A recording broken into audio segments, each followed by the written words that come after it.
how to turn on or turn off confirm payments with AssistiveTouch on the iPhone 14 series. First, let's go back to the home screen by swiping up at the bottom of the screen. And on the home screen, tap on Settings. In Settings, swipe up to go down. And in here, tap on Accessibility. Then go down and tap on Touch. Next, tap on AssistiveTouch.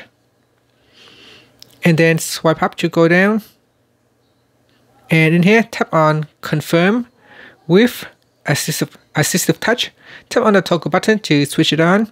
And it said that in order for you to use it, you need to first set up to use AssistiveTouch for double click. So tap on Continue. And now I say double press on the side here.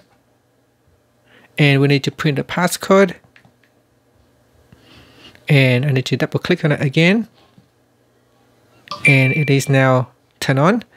And that is how you can activate the confirm payments with AssistiveTouch on the iPhone 14 series.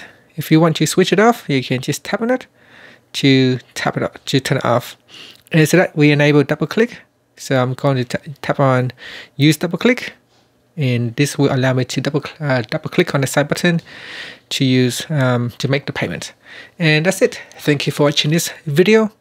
Please subscribe to my channel for more videos.